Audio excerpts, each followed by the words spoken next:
The markets are bleeding. Tariffs, reciprocal tariffs, more reciprocal tariffs, a game of poker, and a bunch of poker faces with our money and at our expense. This is not good. If you are wondering what's happening with your favorite stocks like Nvidia, Tesla, SPY, Meta, Palantir, and SoFi come Monday morning, this is the right video for you. Let's dive right in and let me show you what I'm looking for, and let's figure out what is likely to happen. And I want to show you guys what's going on in the market. The market is very volatile. So one of the most important things that you can do in this market is look at the VIX. This is very important. I'm going to show you some critical things that the VIX shows us and tells us. This way we can prepare for the likelihood of a move further down or a reversal back up. And this is what I teach my students in Discord. It's part of my program. If you guys want to learn more on how to hedge, protect your money, and make money in a down market, I would love to help you. I have a free masterclass webinar on volatility on the market Friday, April 11th, 6 p.m. Eastern Time, 3 p.m. Pacific Time. I changed the times from the normal webinars to accommodate European viewers. I hope to see you guys there. The link is in the information box below. Get ready to learn a lot about a market that we are in right now. So when we're looking at the VIX right now, it tells us a pretty clear story that the market is going down and volatility is going up, which is pretty much what happens. When we look at the VIX, I want to give you guys a clear indicator and show you exactly how I gauge the VIX. And pretty much any price that is below 20 is pretty good. It is not perfect, but it's pretty good. So what I do is I typically do a yellow line, maybe a little bit darker so you guys can see it. There we go. A yellow line here indicates somewhat safe. However, as we get to 25 or higher, which is right where this gap fill was, I consider this to be orange, where things get really rough. And anything over 30 is pandemonium, like not good at all. Okay, so that's what we're looking at right there. And for me, honestly, 18 is very bullish. This is honestly how I look at it. If you're between 18 and 20, you have a very good market. Fairly bullish and very consistent, good money, consistently going up, low volatility. If you're below 18, it's even safer and more bullish. In between 20 and 25 is just choppy seas, selling, buying. It's a rough market to navigate, and there's a lot of strategies that are needed in this area. In here, there are strategies that are needed to prevent losses and slower gains, but safer gains. Anything between this area, 18 to 20, is mostly bullish, a lot of put selling, and a lot of dollar cost averaging. When you're below $18, it's even safer, and you can really sell covered calls and cash secured puts because stocks are not likely to run a lot or drop a lot. They're just slowly and surely going up. Some stocks will be bullish. However, below 18, everything is pretty much good to go. And in between 18 and 20, it's pretty much good to go. Once you get above 20, all of this area in here is uncertain and it's very rough, and pretty much anything above 30 is insane and is not a good market to be in. Now I want to show you exactly what I am looking at. I'm going to clear up all of this right here. This way it's out of the way. When you're looking at the VIX right now, it's telling us a story. It's really telling us what's going on in the market. We have a very big gap fill up from 21 to 25. This shows significant fear as the VIX rises all the way to 45. And the last time we were at 45 was August, which was the issues with Japan when their economy had serious short-term issues. And you can see that it got as high as $50. This candle closed at 50 on the 4-hour chart. Now, that is still a lot higher than 45. And I feel that if we can stay here and start the pull back, then it will not be as bad as August. But that's yet to be seen as the VIX is rising. When we look at this, we have to understand that the VIX does make its move up periodically, multiple times a year. As recent as December, the VIX reached 30, and then it reached 30 again back in March. Now the VIX is at 45. This is not good. When we come back and we see the VIX all the way back here into 2022, the VIX was at $40. The last time, besides August, that it hit 45 was actually June of 2020. And this is terrible. When the VIX hit $85 back in March of 2020 during COVID, there was a lot of sell-off in the market, and then it ran up. This is the market running up and getting better with volatility getting better, and then these spikes were sell-offs and high volatility. But what we're looking for when we look at this is a breakout from the downtrend of the VIX back in August, and then it broke out again in October, settled down in November. You could see the big rally in November was actually when the VIX was at 13. When the VIX was at 13, it was an insane bull run. Like I said, anything below 18 is really good. When you get below 15, markets are flying. But it is short-lived because the VIX broke above the downtrend and has stayed in that position since January 24th, or right before that. So we're now in an uptrend on the VIX. The VIX did drop quite a bit near the end of March on the hopes that these tariffs would go away or maybe be less than we expected. But understand, not a whole lot has changed with the tariffs since March 26. Trump did exactly what he said he would do. And I'm not saying I agree with or disagree with him. I don't really care. I care about making money and helping you guys make money. But essentially, he did exactly what he said he would do in March. So nothing really changed per se. Maybe some tidbits here and there, but nothing major.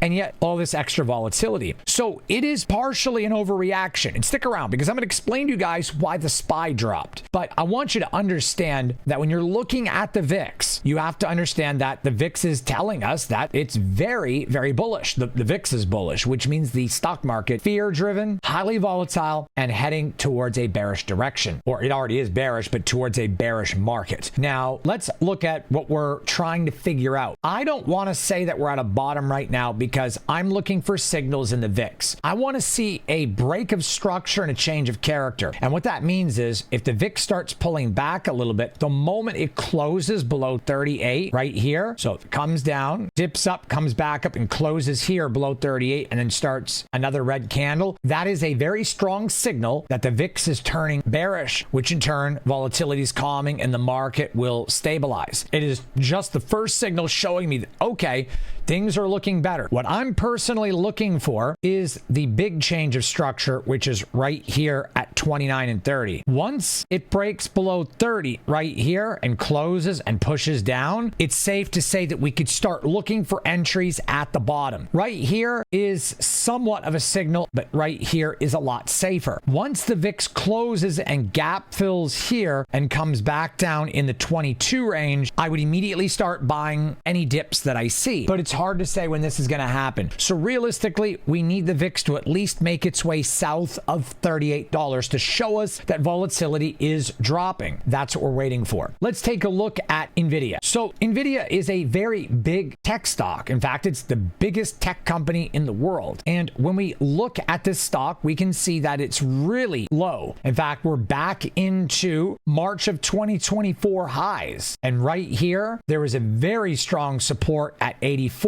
and 75. So I say that Nvidia could very well dip into the 85 or even as low as 80 range in the next couple of weeks. It may not even go that low. It's hard to say for sure. However, it's not quite the floor yet. We are looking for a turnaround. And besides the VIX, I will show you exactly what I'm looking for to determine a reversal. Besides news, besides the VIX, I want to show you some more ways to find this on your favorite stocks. So we're going to move this line down because it broke support, so it's no longer valid. And we're going to look for the next biggest support, which is right here. It touches 1, 2, 3, 4, 5, 6, 7, and it's a lot of support, like right in here. I would say about 85 is very strong. And then we're going to adjust this downtrend line from February, and this is giving us a wedge of right around May 25th, right before earnings. Now, what I'm looking for is a lot of support here. We're below the 200 EMA, and just so you guys understand, the 200 moving average right here, when Nvidia dropped below, it actually started right here on February 27th. This was the beginning, as was most stocks. It came down, came back up, resisted again, and this would have been the ultimate sell signal right here at 120, and then it's dropped right off. Now, I've been out of Nvidia for a very long time. I haven't been in Nvidia since October October-ish, maybe like middle of October, end of October. But this would have been my exit signal. I exited a long time ago, but that's what I would have done. Another thing I want to explain to you guys is that we need to see a green candle right here rejecting. Something similar to this right here. A lot of rejection and green candles on this line with a break of structure similar to this where it comes up down here. And that would be a buying opportunity as long as the VIX gives us the confluence for that. Now, I want to show you something on the market, some dark pool data. And I want to show this to you guys to understand that if we look at the SPY, and this is all the big hedge funds, big money, this is software that shows you what big money is doing. When we look at this, we can see that the SPY has a lot of bearish movement. 163 million, 157 million. There's 300 million between these two trades. And they are 590 puts. However, they're short term. All of the bearish scenarios here, all of them, literally all of them, are for April. Do you notice that? And the bullish is also April, but most of the bearish, almost all of it, is April 17th through May 16th. You have some June, but 80% or so of the bearish trades in the dark pool are for April 17th. And I've told you guys this before. Tax deadline, April 15th. We also have the Jerome Powell speech coming up third week of April, which correlates directly around this time frame. And then if we go ahead and we reset this to look at a sentiment that is bullish, you will notice that all of the bullish sentiment in here is further out. Now, if we reset this to bullish sentiment, if you notice all of the bullish trades, 56 million, 14 million, 13 million, 13 million, a lot less, about 30% of the bearish sentiment. Most of these are going out to April as well. But as you scroll down, you see 2026, you see May, you see June, you see August. There's a lot of bullish sentiment going out into May and June. And you'll see there's a lot of puts that are being sold at 560 and there's 56 million. And when we look at the descending, we can see that there has been a lot of unusual activity on April 15th call options. And also we have May 16th that are 470 puts. Very bullish, very unusual activity, 8 million worth. There's a lot of unusual activity here in the dark pool for bullish momentum. And so you have to understand that's what's actually happening behind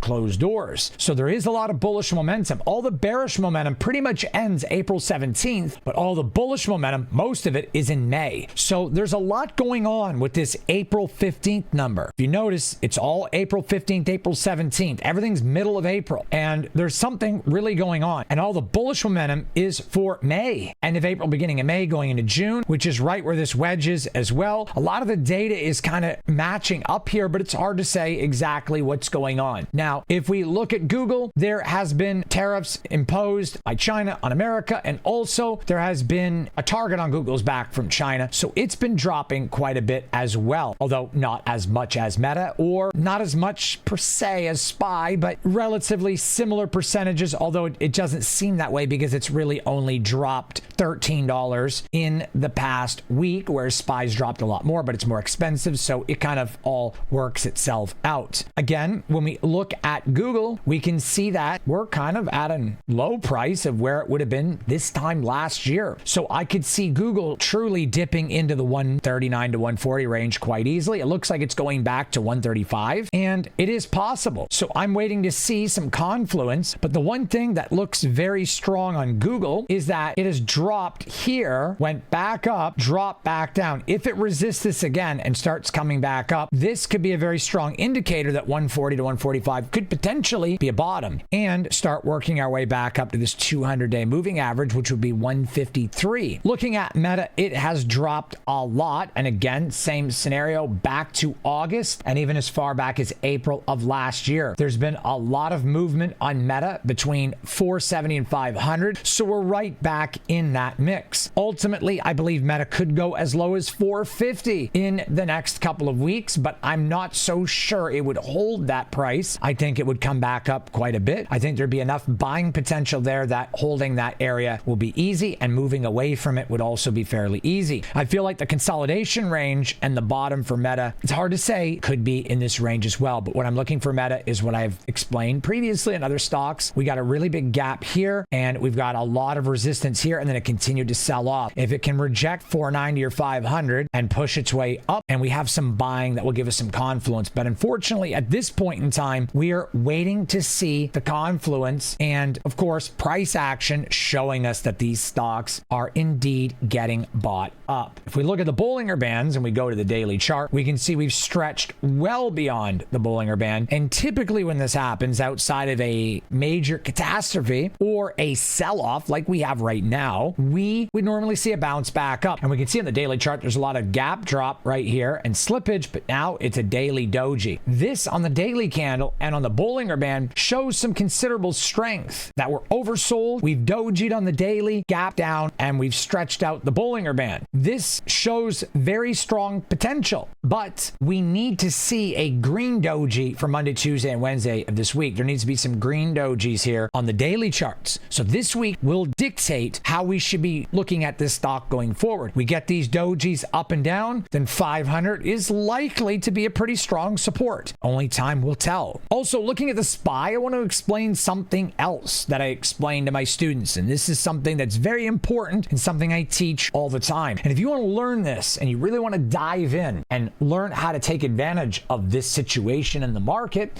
and how to hedge your portfolio and learn how to navigate high volatility, I am hosting my masterclass webinar on how to become profitable in the market, how to learn volatility, how to hedge your portfolio, mitigate losses, and make money. Because that's what I'm here to do. I'm trying to help you guys understand the market, and it's what drives me every single day, helping you guys make money and potentially retire so you don't need me anymore. That is the goal. You guys can sign up for this free masterclass webinar. The link is in the information box below. Friday, April 11th. It'll be 6 p.m. Eastern time, 3 p.m. Pacific time. So one of these things that I've been teaching my students that's very important to understand is the reason why the SPY has dropped as much as it has, being an ETF, and a lot safer than any stock, by the way, because stocks could essentially go to zero. The ETF will just continue to rebalance and won't. It doesn't work the same way as stocks. It'll continue to go up, and long term you'll make money. But this dropping the way it did wasn't just all selling and panic selling. There's a lot of margin calls going on here. A lot of investors were over leveraged. So what happens is the stock starts to sell off, like you see this, and then margin call,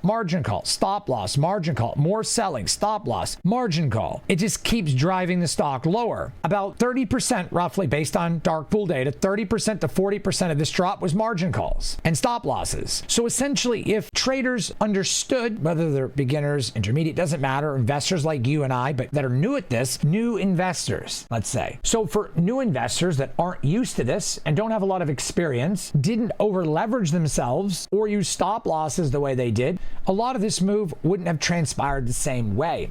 A lot of the big movements and falling knife, so to speak, on the SPY right here on the 4-hour chart essentially was because of margin calls and stop losses. This played a pretty big role. Granted, probably not half, but I would say a good third, maybe a little bit more than a third of this was margin calls and stop losses based on what I saw, but very well could be even more than that. This is an issue. People are getting margin called out of their stocks and their ETFs. This is not good. And the same thing with Meta. Pretty much a lot of these stocks, it's sell-off, panic selling, stop loss triggering, stop loss hunting by hedge funds, short selling, and all of this creates so much downward pressure. The icing on the cake is margin calls. And so that is the entirety of what's going on here. Now, looking at SoFi, Anthony Noto is very neutral and kind of sandbags the stock and even anticipated and priced into his stock the likelihood of a recession or a down market and a lot of volatility. So this doesn't make a whole lot of sense to me to go this low. Again, it's stop loss hunting, a lot of margin calls, panic selling, and a lot of this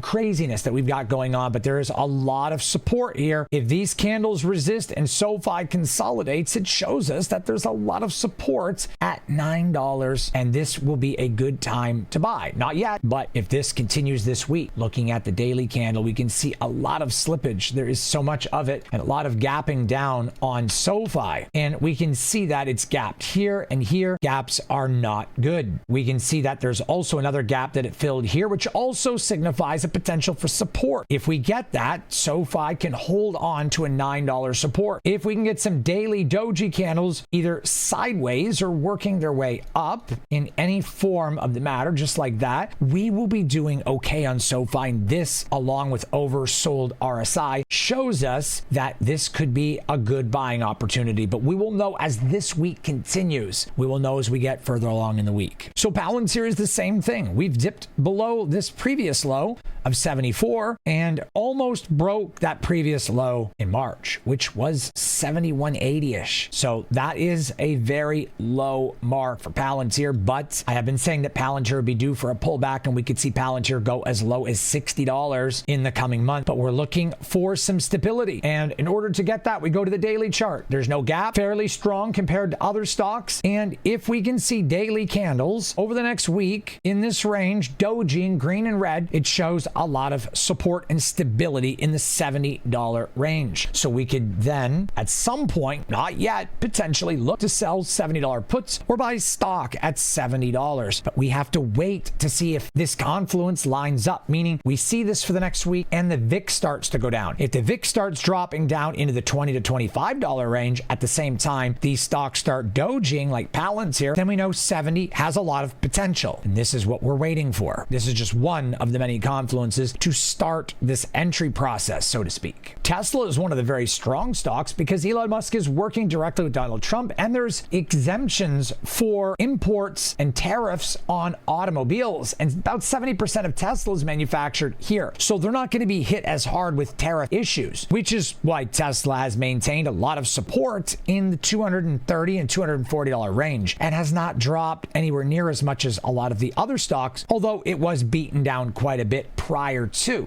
And it kind of makes me beg to ask the question why there was all these weird protests with Elon Musk and then everything crashes, but then Tesla doesn't crash.